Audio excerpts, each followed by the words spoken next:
नाथ!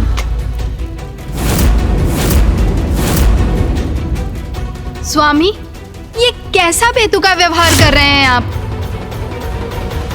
बेतुका व्यवहार? क्या अर्थ है तुम्हारा? सर्वप्रथम मुझे ये बताओ कि तुम्हारे संस्कार कहां है? चलो मेरे प्रभु के सामने नतमस्तक हो जाओ, प्रणाम करो इन्हें। स्वामी, क्या हुआ है आपको? जहां कोई नहीं है वहां किसे प्रणाम करूं मैं?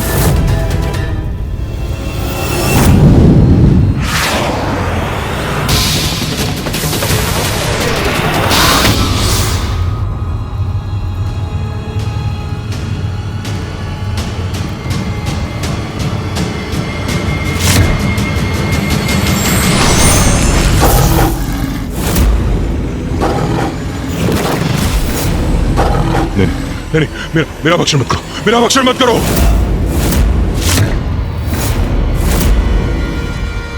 मत करो मेरा भक्षण। स्वामी, ये क्या कह रहे हैं आप?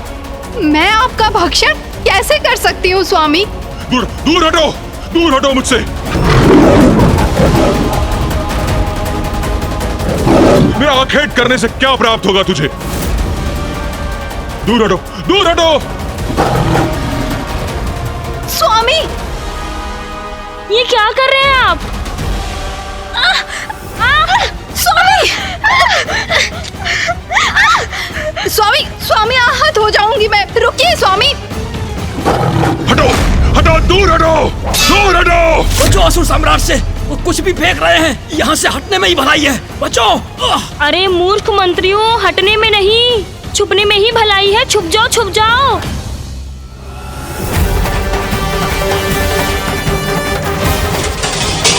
स्वामी, स्वामी, ये क्या कर रहे हैं आप? आगे मत बढ़ना, आगे मत बढ़ना, अन्यथा मेरा ये खड़क तुम्हारा अंत कर देगा।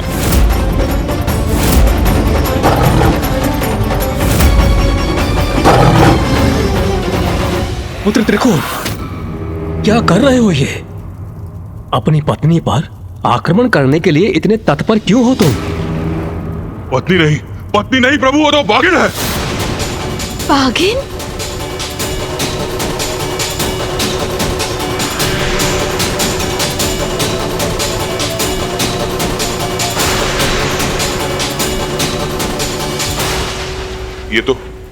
ये तो रानी तृप्ता है। तो वो बाघिन कहां गई? यहीं तो थी अभी, किंतु अब मुझे दिखाई क्यों नहीं दे रही? ये मुझे क्या हो रहा है? प्रभु, ये सब क्या हो रहा है? मुझे भ्रम क्यों हो रहा है प्रभु? जो नहीं है वो क्यों दिखाई दे रहा है मुझे? पुत्र त्रिकोण, कदाचित इसके पीछे वो नन्ही परी है जिसने तुम्हारे मस्तिष्क पर दंश किया था।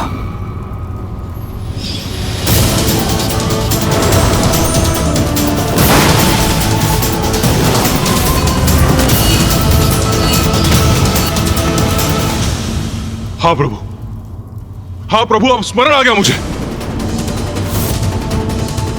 किससे बात कर रही हैं स्वामी? किंतु अब मुझे क्या करना चाहिए? उस दंश के प्रभाव से मुक्त कैसे होऊं मैं प्रभु?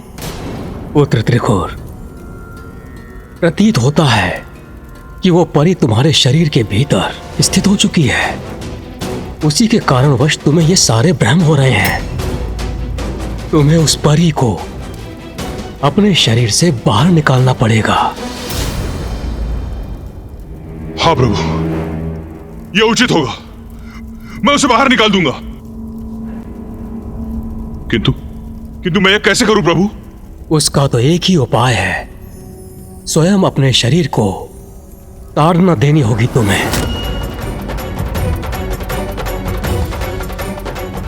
हाँ प्रभु, यह उचित होगा।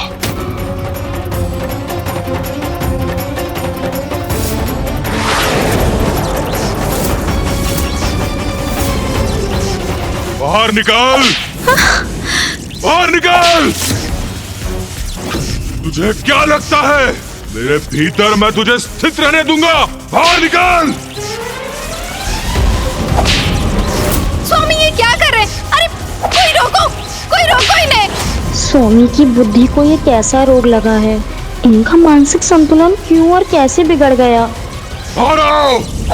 स्वामी रुक जाइए, ये क्या कर रहे हैं आप? रुकिए महाराज, महाराज रुकिए, रुकिए, रुकिए महाराज, महाराज, महाराज रुकिए, महाराज, महाराज, महाराज, महाराज, महाराज, रुकिए, महाराज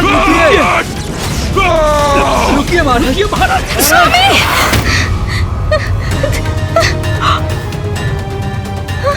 निकाल बाहर, मैं तुझे बाहर निकाल के रहूंगा। निकाल बाहर, ये भी निकाल दूंगा, ये भी निकाल दूंगा। क्या हो गया स्वामी को? स्वामी ने अपनी कैसे दुर्दशा कर ली? मैं क्या करूं? कैसे उनका उद्धार करूं?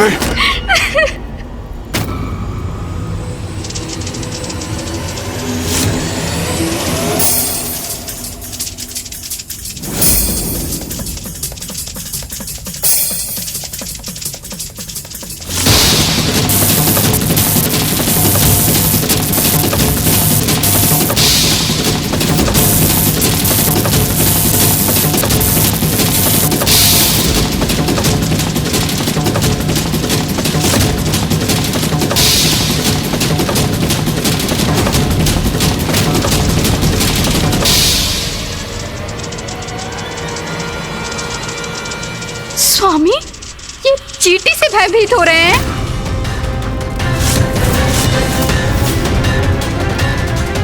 ब्रह्मांड विजेता असुर सम्राट इस चींटी से भयाक्रांत हैं। हटाओ, हटाओ!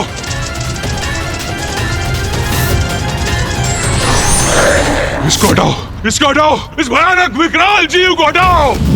सैनिकों, सेनापति, सेनापति, इसे हटाओ, बचाओ, बचाओ! स्वामी! किसे फेंके महाराज? यहाँ तो कोई भी नहीं। शांत हो जाइए। हटाओ, हटाओ, हटाओ उसको! महाराज, अरे तुम लोग क्या हो रहा कर रहे हो? हटाओ उसको!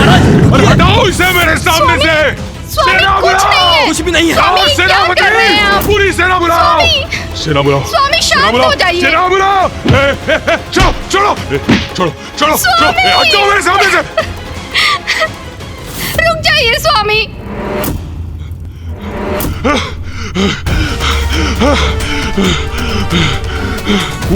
वो सब मेरा वध करना चाहते हैं मेरा।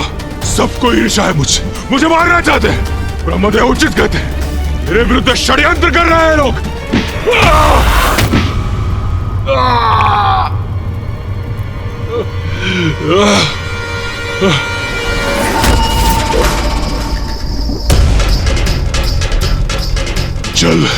जल है उस जलाशय में। मुझे प्यास लगी है, मुझे जल चाहिए।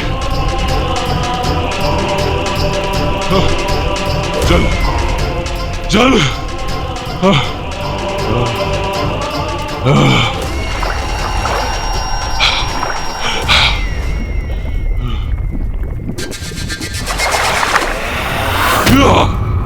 पकड़ लिया।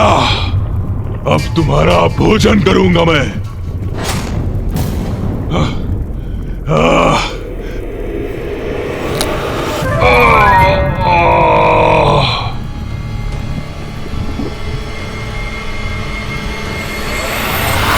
ये मीन नहीं, कंकड़ है। मैं कंकड़ खा रहा था, इसीलिए आहत हो गया मैं।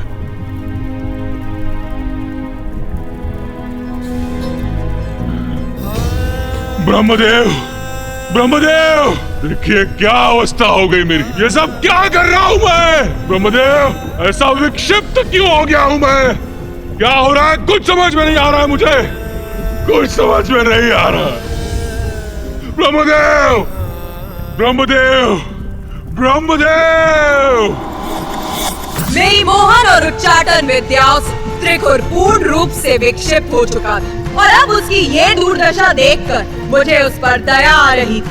माँ हूं ना मैं अपनी दुष्ट, दुराचारी और पथभ्रष्ट संतान को भी सुधरने का एक अवसर और वो अवसर मैंने त्रिकुर को भी दिया। सिंहासनों परिगता परिपीत वरिता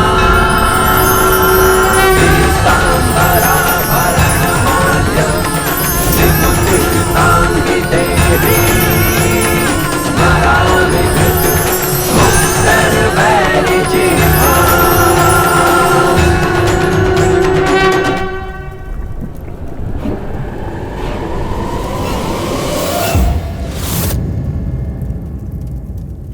माता, दया की सागर है आप। आपने कठोर होकर त्रिखुर को उचित पाठ सिखाया और फिर उसे क्षमा भी कर दिया। हाँ माता, आपने त्रिखुर को सुधरने का एक अवसर दिया, तब तो वो असुर पूर्ण रूप से परिवर्तित हो गया होगा ना? मैंने उसे सुधरने का एक अवसर अवश्य दिया, किंतु उसने इस अवसर का लाभ कहाँ उठाया?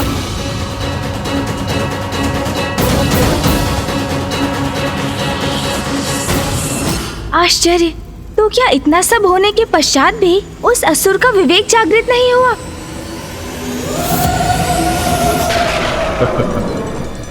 कुछ नहीं हुआ है मुझे, पुनः कुशल हो गया हूं मैं।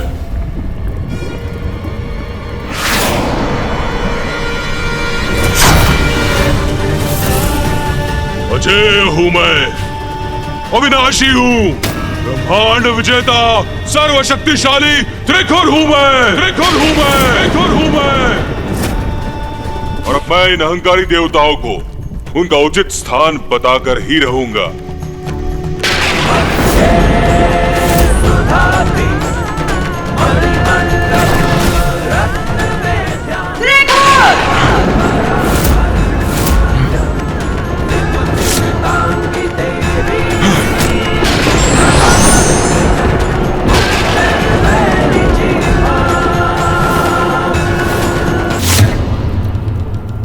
ये क्या है? क्या प्रयोजन है इस देवी के यहां प्रकट होने का?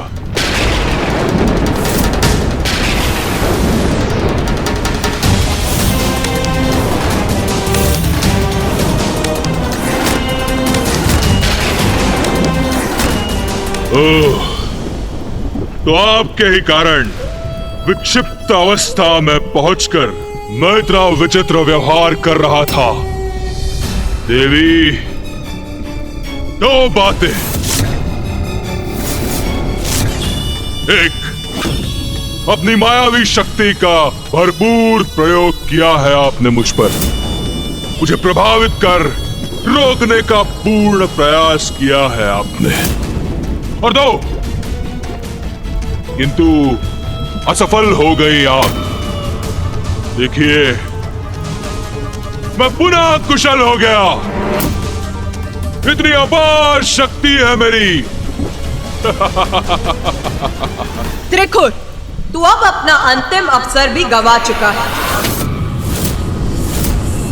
मैं त्रिखुर किस प्रकार अपने अवसर का प्रयोग करता हूं, यह अभी आपको ज्ञात होगा देवी।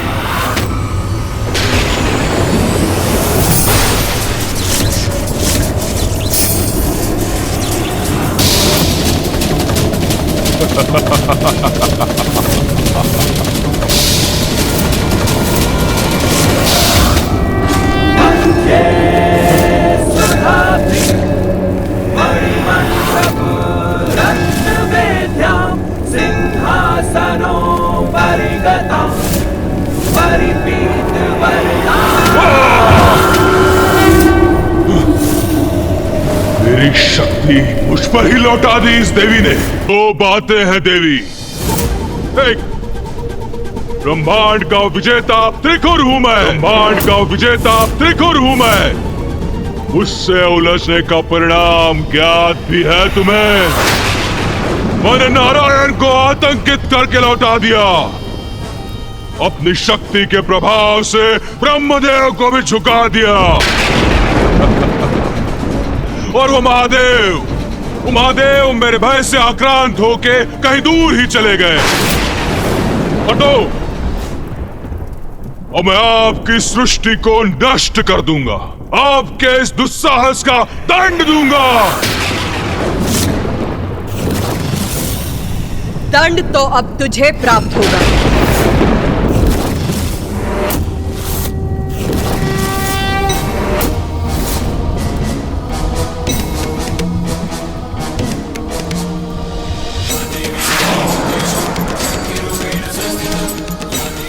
ये देवी तो रौद्र रूप धारण कर मेरी ओर ही बढ़ी आ रही है।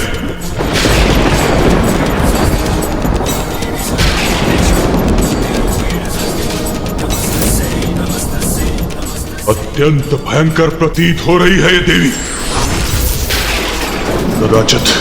कदाचित पीछे हटने में ही मेरी भलाई है।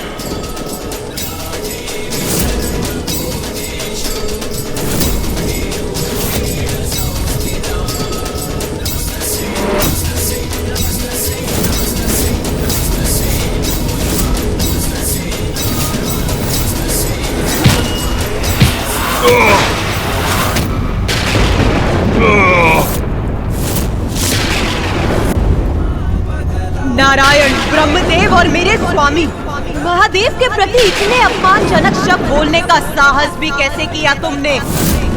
जिस जिवा से तुमने त्रिदेवों का अनादर किया है, जिस जिवा से तुमने ये कहा है कि तुम मेरी ही सृष्टि को नष्ट कर दोगे, अब उस जिवा को ही खींच लूंगी मैं।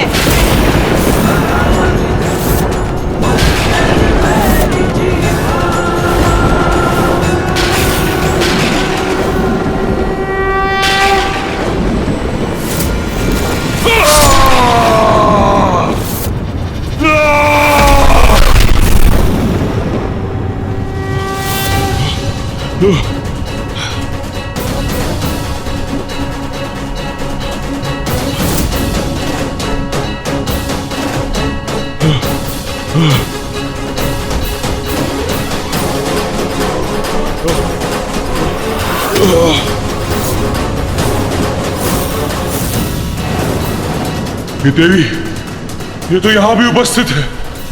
अब मैं तुम पर मोहन उच्चाटन के साथ साथ मारण विद्या का भी प्रयोग करूंगी।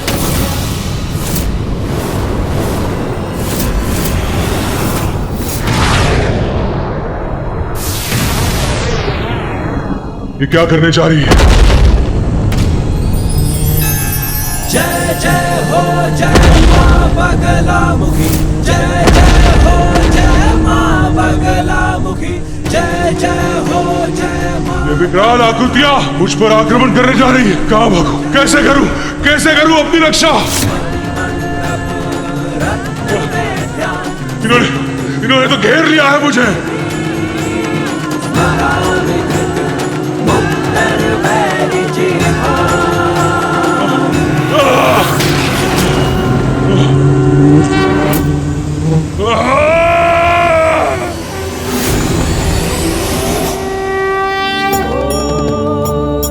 नमः शिवाय, नमः शिवाय।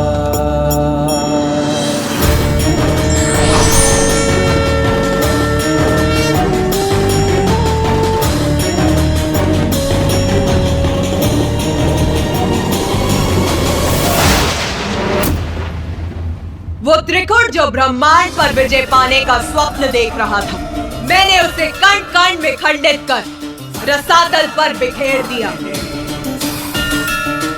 ऐसी है मेरी मोहन, उच्चाटन और मारण शक्तियां।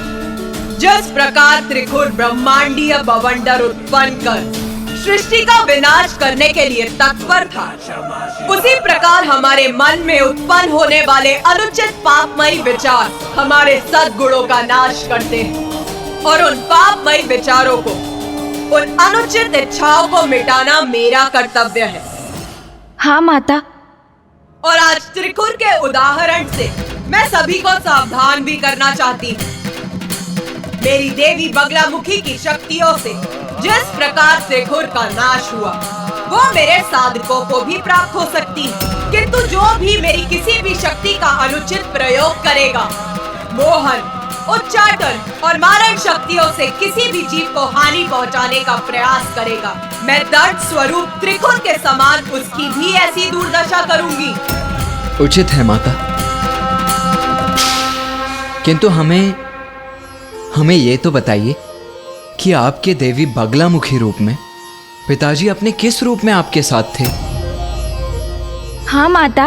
मेरे देवी बगलामुखी स्वरूप में महादेव अपने महारुद्र रूप में मेरे साथ होते हैं।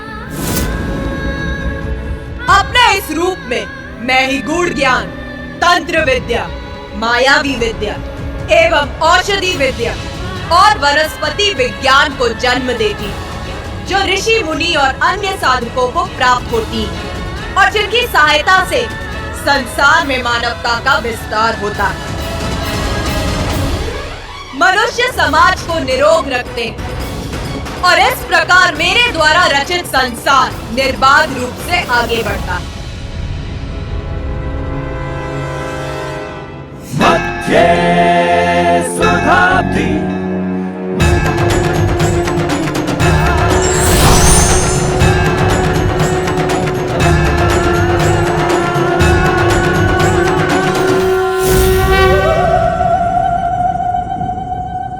माता, किंतु मैं अभी भी ये नहीं समझ सका कि आप सर्वप्रथम माँ मातंगी का स्वरूप धारण कर क्यों प्रकट हुई।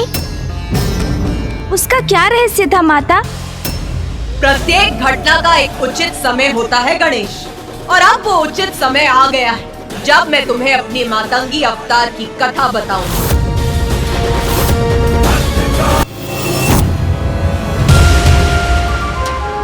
माता, आपके बगलामुखी अवतार लेने का उद्देश्य मैं समझ गया, किंतु मैं अभी भी ये नहीं समझ सका कि आप सर्वप्रथम माँ मातंगी का स्वरूप धारण कर क्यों प्रकट हुई।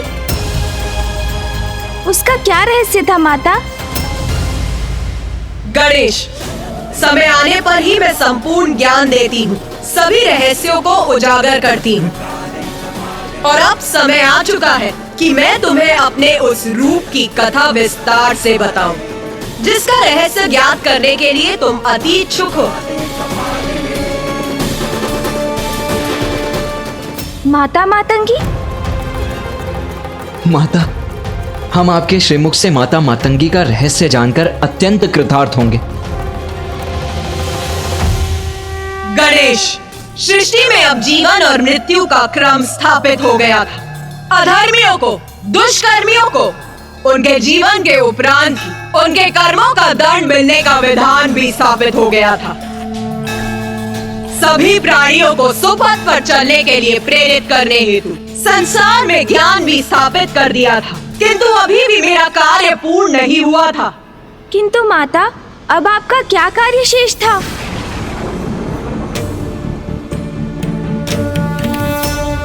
हाँ माँ, बताइए माँ। गूढ़ ज्ञान समझना कठिन होता है गणेश। उसे जन सामान्य तक पहुंचाकर उसका प्रसार करने हेतु उसमें रस का मिश्रण करना अत्यंत आवश्यक था, और ये कार्य एक लेखक, एक कलाकार ही कर सकते थे। और यही कारण था मेरे देवी मातंगी रूप को धारण करने का।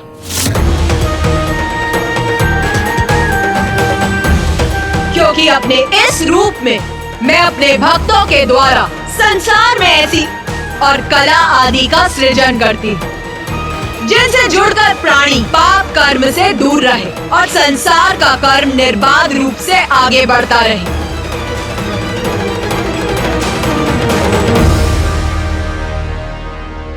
माता, अब मैं समझा कि आपने मुझे यहाँ क्यों बुलाया है। मैं तो ध्यान में मग्न था माता। मुझे आभास हुआ कि आप मुझे पुकार रही हैं, और जब आपका स्वर सुनकर मैं यहाँ इस शमशान में खींचा चला आया तो मैं बहुत अचंभित था।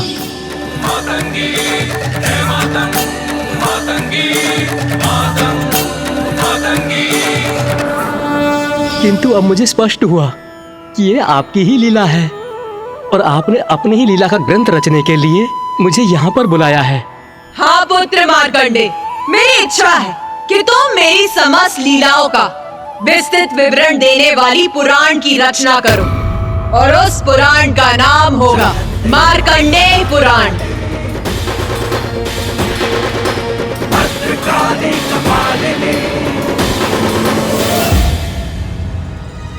माता, आपने इतना महत्वपूर्ण कार्य सौंपकर मुझे कृतार्थ कर दिया। माता, इसी क्रम में मुझे बताने की कृपा करें कि जो भक्त संपूर्ण निष्ठा और भक्ति से आपके दैवी मातंगी रूप की साधना करते हैं, उनको आपकी कृपा स्वरूप क्या फल प्राप्त होता है? देवी मातंगी रूप में मेरी पूजा करने से मेरे भक्तों को वाक शक्ति और उच्च कलाओं की सिद्धि प्राप्त होती।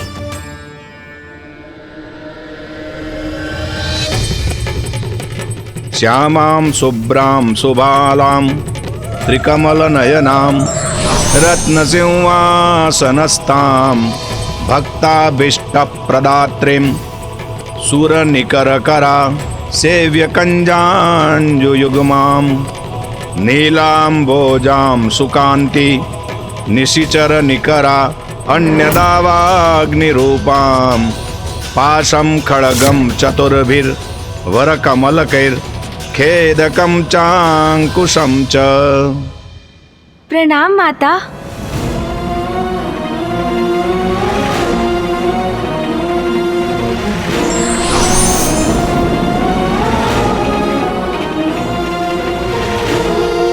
मुझे प्रतीत हो रहा है कि इस विषय को लेकर तुम्हारे मन में अभी भी संशय शेष है।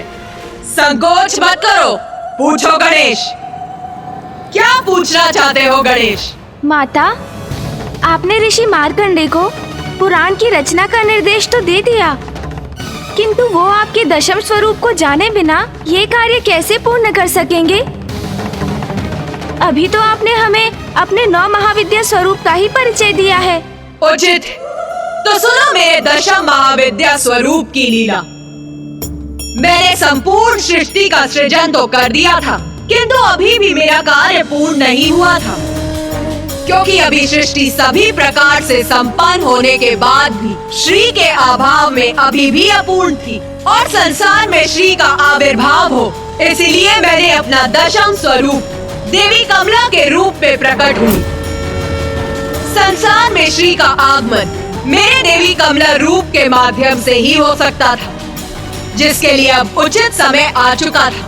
इसीलिए मैंने ऋषि भृगु की पुत्री के रूप में जन्म लेकर संसार में श्री को प्रकट किया। किंतु माता, सृष्टि के लिए श्री इतनी महत्वपूर्ण क्यों है? हाँ माता, ये प्रश्न तो मेरे मन में भी उत्पन्न हो रहा है कि पृथ्वी, अन्य लोक, सूर्य, प्रकृति, जीवन और मृत्यु के साथ तो ज्ञान का महत्व स्पष्ट है, किंतु सृष्टि क्या इतनी सामान्य है कि वो केवल श्री से ही पूर्ण हो सकती है? उत्तम, अति उत्तम प्रश्न पूछा है तुम दोनों ने, जिसका स्पष्ट उत्तर दूंगी। श्री का संबंध मात्र धन संपत्ति से नहीं, उसका अर्थ है सभी प्रकार की समृद्धि, अर्थात उर्वरता, भौतिक और आध्यात्मिक संपदा, ज्ञान, स्वास्थ्य और समूचा कल्याण। मैं समझ गया माता। संपत्ति होने पर भी कोई स्वास्थ्य रहित हो सकता है, धनवान होने पर भी कोई प्रसन्नता से वंचित रह सकता है। श्री का अर्थ है सभी प्रकार की कुशलता और प्रसन्नता, जो सर्वाधिक महत्वपूर्ण है। आप सभी को तो ज्ञात है, शिवाय विष्णु रूपाय, शिवा रूपाय विष्णवे। शिव और विष्णु अभेद, अर्थात दोनों भिन्न भी हैं और दोनों एक भी। इसीलिए समय आने पर ऋषि भृगु ने मेरा विवाह मेरे देवी कमला रूप में महादेव के ही रूप नारायण से किया। किंतु माता, मामा जी की पत्नी तो देवी लक्ष्मी है, तो देवी कमला के रूप में आप उनकी पत्नी कैसे हो सकती हैं? मैं ही शक्ति, मैं ही पार्वती, मैं ही सरस्वती, मैं ही लक्ष्मी, मैं ही महादेव, मैं ही ब्रह्मदेव और मैं ही नारायण हूँ। सभी मुझ में ही है, मुझसे ही है, मेरा ही अंश है। स्मरण करो, सृष्टि का आरंभ मैंने किस प्रकार किया था। दुर्गा क्षमा शिवा धात्री, स्वाहा स्वधा नमोस्तुते।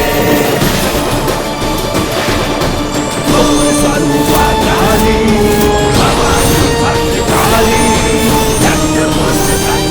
समस्त त्रिदेव और त्रिदेवियां मुझसे ही उत्पन्न हुए, नारायण और देवी लक्ष्मी भी, क्योंकि देवी लक्ष्मी कमल पुष्प पर वास करती, इसीलिए उनका नाम कमला पड़ा।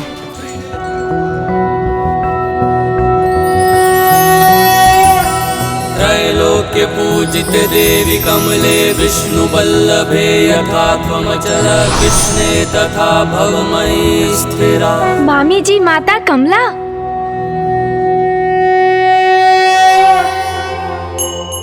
माता, आपके श्रीमुख से आपके समस्त महाविद्या के रूपों का विस्तृत वर्णन सुनकर हम कृतार्थ हुए, और अब देवी श्री महालक्ष्मी की कृपा से भी हम लाभान्वित हुए हैं।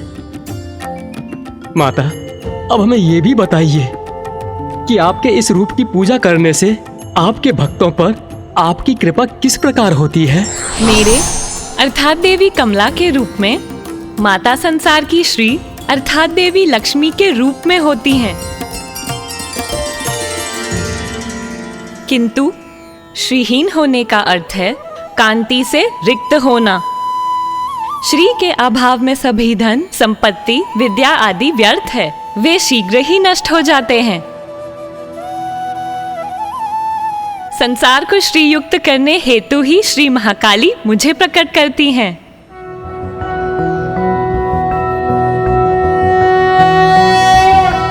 त्रैलोक्य पूजित देवी कमले विष्णु वल्लभे यथा त्वमचल कृष्णे तथा भवमयी स्थिरा।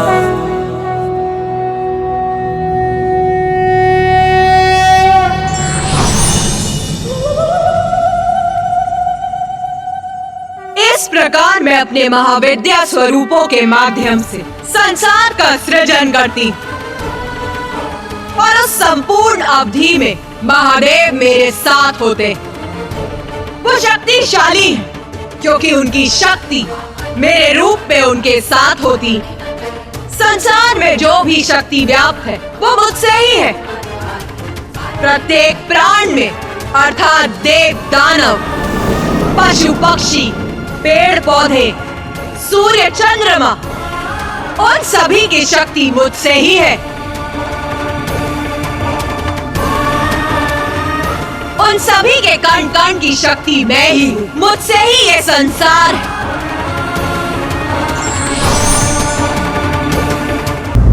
माता, संसार का जन्म आपसे और आपके द्वारा ही होता है। आप ही अपने विभिन्न स्वरूपों में संसार का पालन भी करती हैं। आप अपनी सभी संतानों को प्रकृति के माध्यम से जीवन के लिए जो भी आवश्यक है उन्हें उपलब्ध कराती हैं। उनके दोषों के लिए उन्हें दंडित कर उन्हें उचित मार्ग पर लेकर आती हैं। किंतु माता, क्या यही क्रम अनंत काल के लिए स्थिर है? नहीं गणेश, जन्म मुझसे है, पालन मुझसे है, तो सृष्टि का संहार भी तो मुझसे ही है। सृष्टि का संहार माता?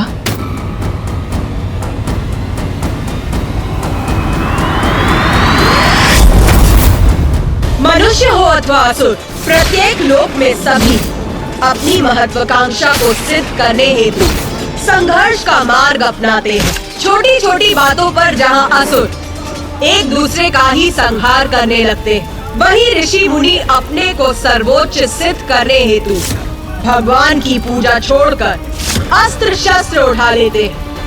त्रिनेत्र महाकाली। और जब ऐसा समय आरंभ होता तो प्राणियों को सुकर्मों के प्रति सजग करने हेतु मैं खंड प्रलय उत्पन्न कर संपूर्ण जगत को चेतावनी देती। और सर्वप्रथम जो खंड प्रलय मैं उत्पन्न करती वो है सूर्य प्रलय। देवी तारा, देवी तारा, देवी तारा।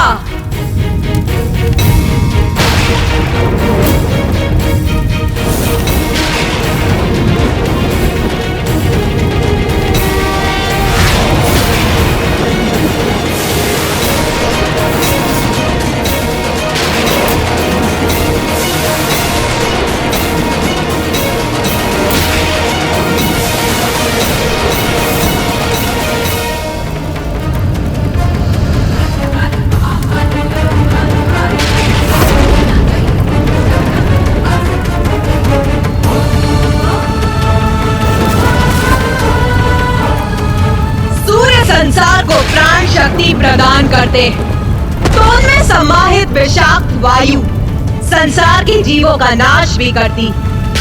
मेरे देवी तारा स्वरूप ने सूर्य को प्रकट किया था और मेरे ही आदेश पर सूर्य प्रलय के समय देवी तारा और भी उग्र हो उठी और तब सभी 12 आदित्य सूर्य प्रकट होते।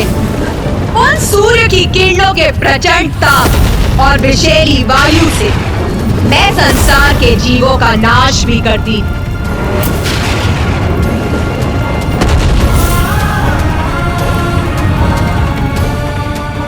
धर्म का पालन और धर्मोचित मार्ग पर चलना ही उचित है। उन्हें ये स्मरण कराने और समझाने हेतु मुझे कभी कभी अकाल जैसी प्राकृतिक आपदाएं उत्पन्न करनी पड़ती हैं।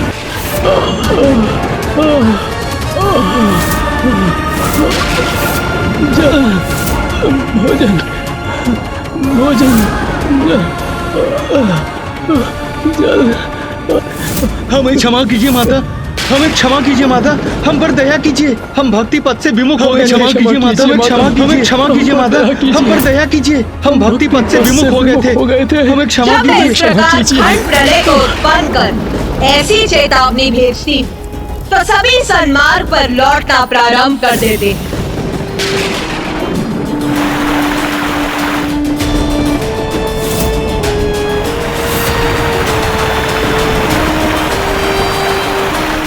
इस प्रकार मैं सृष्टि में अनुशासन, सुव्यवस्था और शांति स्थापित कर देती हूँ, किंतु उसे दीर्घ अवधि तक स्थिर रखना अधिक कठिन है।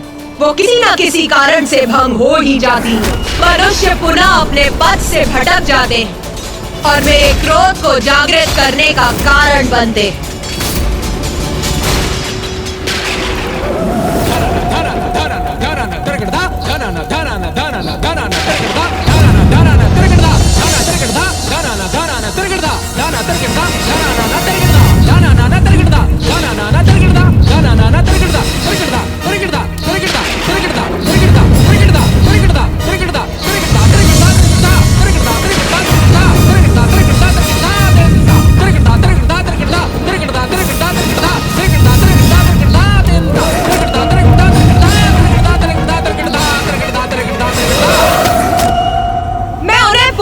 एक और खंड प्रलय रूपी चेतावनी देने हेतु उत्पन्न करती जल प्रलय।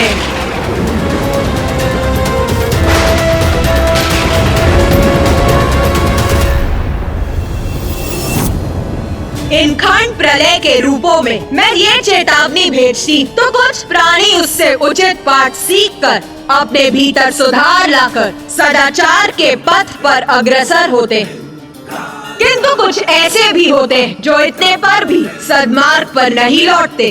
और मेरी इतनी चेतावनियों के बाद भी यदि प्राणियों का आचरण नहीं सुधरता है तो कल पूर्ण होने पर मेरी प्रलय लीला होती, जिसमें पृथ्वी का विनाश आरंभ होता है, प्रकृति का अंत हो जाता है और प्रकृति के बिना पृथ्वी पर जीवन का भी अंत हो जाता है।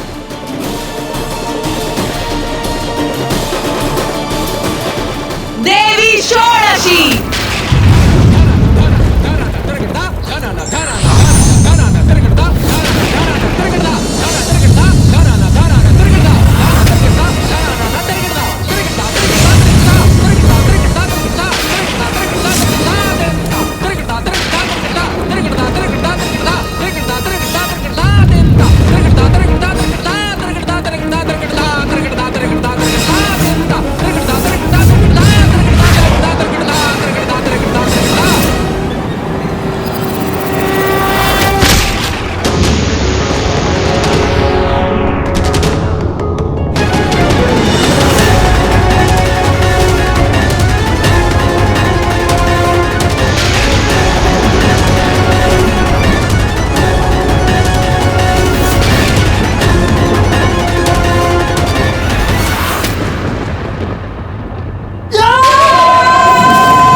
माता, प्रलय में तो सृष्टि पूर्ण रूप से नष्ट हो जाती है, कोई भी शेष नहीं रहता।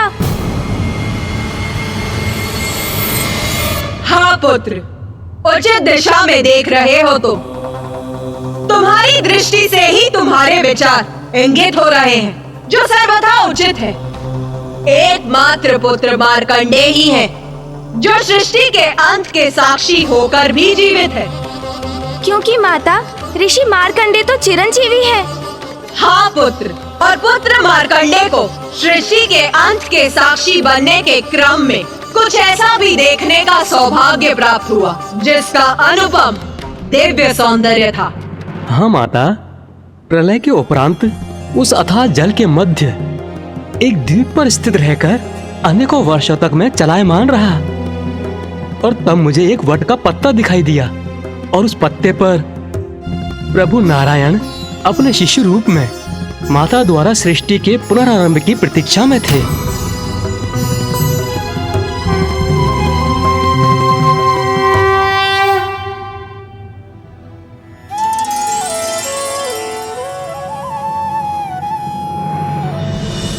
जब ऐसा दिव्य दृश्य उत्पन्न होता है, तब मैं पृथ्वी का पुनः सृजन कर सभी जीवों में प्राण भरती। और जब 4 युग बीत जाते हैं और मनुष्य सुपथ से भटकने लगते हैं, तो मैं विभिन्न संकेतों से उन्हें पुनः सावधान करती, और फिर कल्पांत में प्रलय के माध्यम से मैं सृष्टि को पुनः नष्ट करती। और यही क्रम सदैव चलता रहता है। और फिर एक समय ऐसा आता है जब मैं पूर्ण विनाश करने का निर्णय लेती, और तब महाप्रलय उत्पन्न होती। महाप्रलय? हाँ पुत्र, अभी तो तुमने प्रलय के विषय में सुना, किंतु इससे भी भयंकर और विनाशकारी होती है महाप्रलय, जिससे सभी कुछ नष्ट हो जाता है।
प्रिय, महाप्रलय का समय समीप है।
पृथ्वी का अंत हो रहा है प्रिय।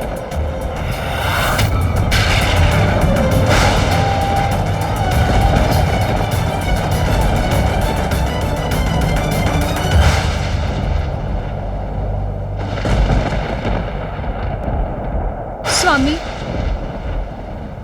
हमें ज्ञात तो था ही कि ऐसा ही होगा।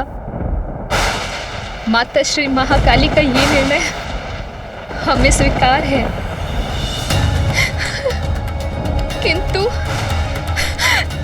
किंतु मुझे मात्र एक ही दुख है कि कुछ अंतराल के लिए हमें एक दूसरे से विलग होना हो। किंतु स्वामी,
ऐसा होता है महाप्रलय, सब कुछ नष्ट कर देती हूं मैं।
होता है तब महाकाली और महाकाल महातांडव कर, महाप्रलय कर, संपूर्ण संसार का, समस्त प्राणी जनों का, देवताओं का, ब्रह्मदेव का, नारायण का, ग्रह नक्षत्रों, तारों और सूर्य का, सभी का नाश कर समस्त संसार को शून्य में परिवर्तित कर देते हैं और उसके बाद मैं पुनः एक नवीन संसार की रचना करती हूँ और फिर मैं अपनी महाविद्या रूप धारण कर पुनः संसार के पालन में जुट जाती हूँ और ये प्रक्रिया संसार के अनंत क्रम तक निरंतर चलती रहती है।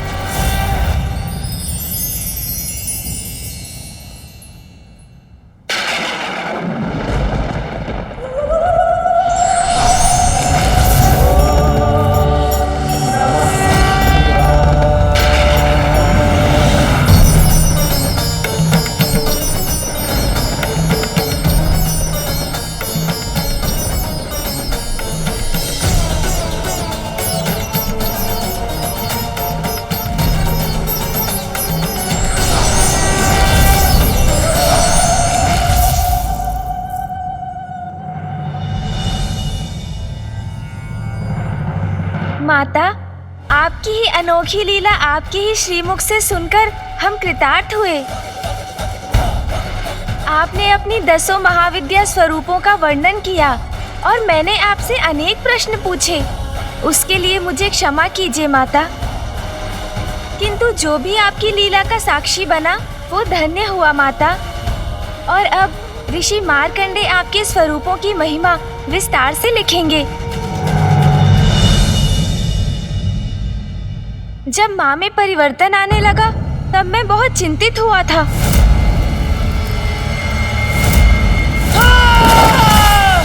किंतु अब मुझे ज्ञात हो गया कि उसके पीछे कितना बड़ा कारण निहित था। इसलिए अब मैं शांत हूँ माता।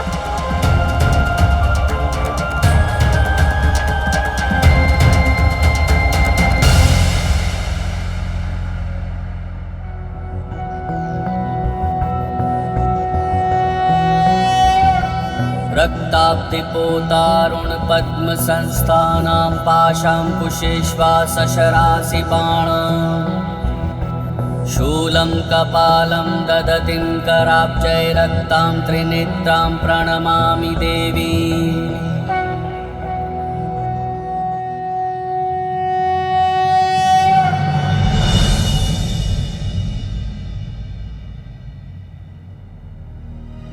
किंतु माता, एक प्रश्न तो अभी भी शेष है। आपने अपने प्रथम रूप में माता मातंगी का ही स्वरूप क्यों चुना, जिसके परिणाम स्वरूप हम यहाँ तक पहुँचे? गणेश, मेरा कथन अभी समाप्त कहाँ हुआ है। मेरे मातंगी स्वरूप के तो अभी और भी दायित्व शेष है। तो माता, कृपा कर हमें वो दायित्व भी बताइए। हाँ माता। गणेश, प्रत्येक लीला का, प्रत्येक घटना का उचित समय होता है।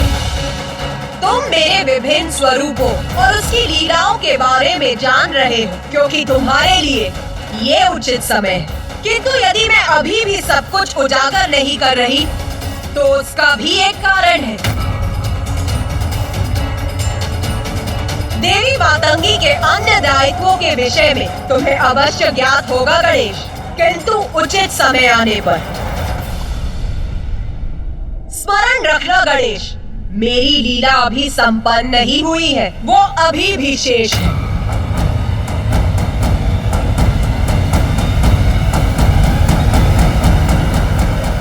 माता, आपके श्री मुख से दिव्य, रोचक और मनमोहक लीलाओं के वर्णन का श्रवण तो हमारा परम सौभाग्य है। हम सभी की तो यही इच्छा है कि आप हमें इसी प्रकार अपनी कथा सुनाकर हमें कृतार्थ करती रहें और हमें सदैव ये आनंद प्राप्त होता रहे। सत्य है, माँ की कथा तो अपार आनंद का स्रोत है। तो सुनो पुत्र, मैं ही अपनी महाविद्या स्वरूपों को धारण कर अपनी लीला से संसार का सृजन, पालन और संहार करती हूँ। ये तो तुम्हें ज्ञात हो ही गया होगा। और ये भी सत्य है कि मेरे भिन्न स्वरूपों के रहस्य और कथा जानने हेतु आप सभी यहाँ एकत्रित हैं। मैंने ही पुत्र मार्कंडे को मार्कंडे पुराण की रचना हेतु यहाँ बुलाया है और मेरी ही इच्छा से ऋषि दुर्वासा का कैलाश पर आगमन हुआ। ताकि उनका क्रोध मेरे मातंगी रूप के प्रकट होने का कारण बने। अपने भक्तों के प्रति आपका यह कैसा अनुचित व्यवहार है महादेव? यदि ऐसा है तो आप किसी निर्जन स्थान पर वास क्यों नहीं करते, जहां निर्विघ्न आप एक दूसरे में रमे रह सके? माता, मैंने अपने क्रोध के अतिरेक में आपको और महादेव कितने कठोर वचन कह डाले, जिसकी ग्लानि मुझे सदैव रहेगी। माता, मैं आपसे पुनः क्षमा मांगता हूं। हमें क्षमा कर दीजिए माता, क्षमा कर दीजिए। किंतु ऋषिवर, आपका ये कथन कि आपका क्रोध सदैव संसार की भलाई का कारण बनता है सर्वथा सत्य था, और इस बार भी ऐसा ही हुआ। ऋषि दुर्वासा, आपका कार्य अब यहाँ संपन्न हुआ। अब आप अपने आश्रम प्रस्थान कर वहाँ तप और ध्यान कीजिए। जो आज्ञा माता। ब्रह्मदेव, नारायण, देवगण, आप भी अपने लोक लौटकर वहाँ की शोभा बढ़ाइए। जय माता श्री महाकाली।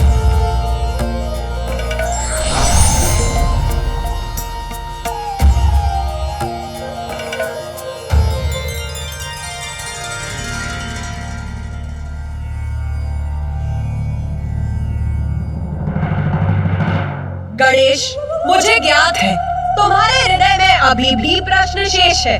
अपने प्रश्न पूछो पुत्र। माता, आपने समस्त देवताओं को उनके लोक भेज दिया। ऋषि दुर्वासा को भी उनके आश्रम लौटने का आदेश दिया, किंतु ऋषि मार्कंडे अभी भी यही है, और जिसका कारण मुझे ज्ञात है। माता, तो कहो, क्या है तुम्हारे अनुसार उनके यहाँ होने का कारण? माता, मार्कंडे पुराण की रचना के लिए तो उन्हें आपकी संपूर्ण लीला ज्ञात करनी होगी ना? तो अभी आपका ये रहस्य उजागर करना तो शेष ही है कि आपने सर्वप्रथम देवी मातंगी रूप क्यों धारण किया। गणेश जी का कथन सर्वथा उचित है। मुझमें माता की लीला के इस रहस्य को लेकर जिज्ञासा अभी भी शेष है। माता, आपने अभी तक हमें ये भी नहीं बताया कि आपको देवी मातंगी और पिताश्री को मातंग रूप क्यों धारण करना पड़ा,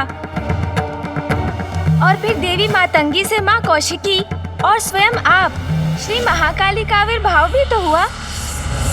हाँ माता, अवश्य इसके पीछे भी कोई ना कोई बड़ा कारण होगा, क्योंकि आपकी प्रत्येक लीला के पीछे कोई ना कोई महान उद्देश्य अवश्य होता है। पुत्र गणेश, पुत्र कार्तिकेय, तुम दोनों के प्रश्न तो अनंत हैं।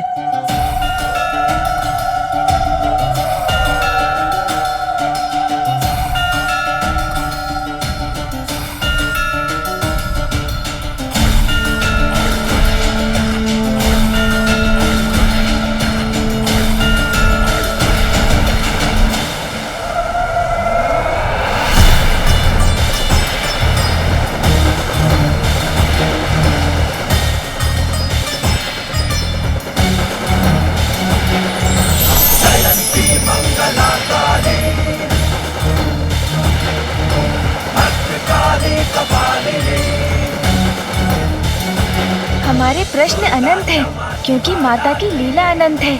अद्भुत है माता का ये दिव्य जल सिंहासन।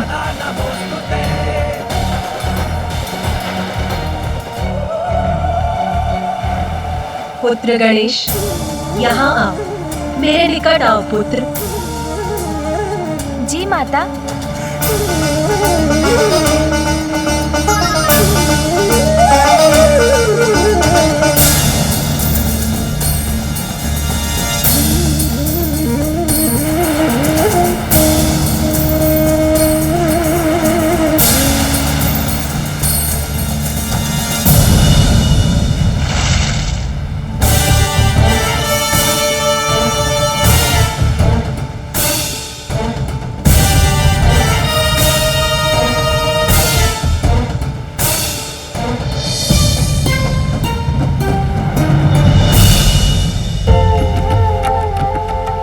माँ की अनंत कृपा से संतान सदा कृतार्थ होती है।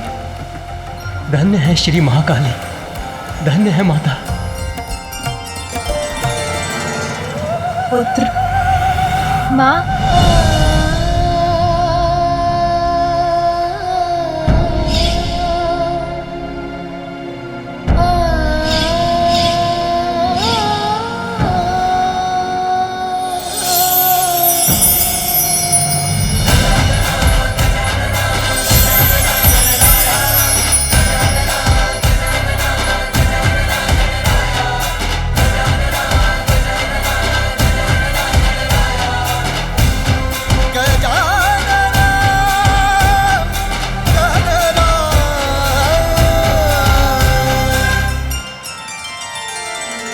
पुत्र गणेश, मुझे ज्ञात है तुम दोनों के लिए ये अत्यंत कठिन अनुभव रहा, किंतु अपने पुत्रों से दूर रहना तो मेरे लिए भी कष्टप्रद है।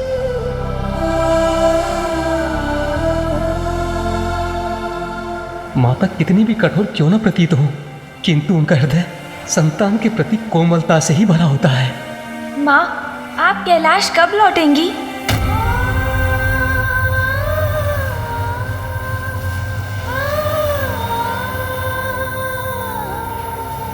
पुत्र गणेश, मैं तुम्हें तुम्हारे इस प्रश्न का उत्तर ज्ञात करने की शक्ति प्रदान करती।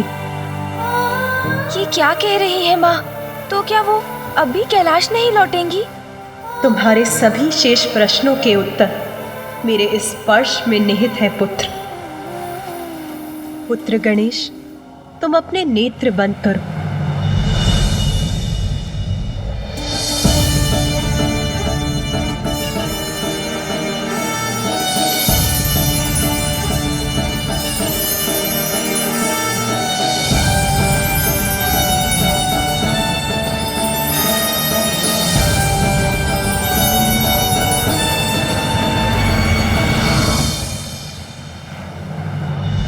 पुत्र गणेश, अब आगे की संपूर्ण कथा तुम स्वयं कहोगे पुत्र।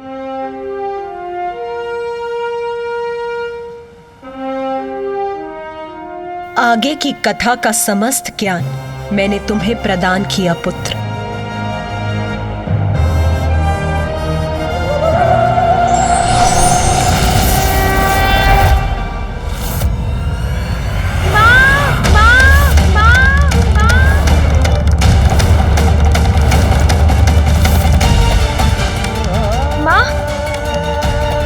माता अभी तो यहीं थी। माता! भैया, माँ क्यों चली गई और कहाँ चली गई? माँ के इस प्रकार लुप्त होने के पीछे क्या उद्देश्य है भैया?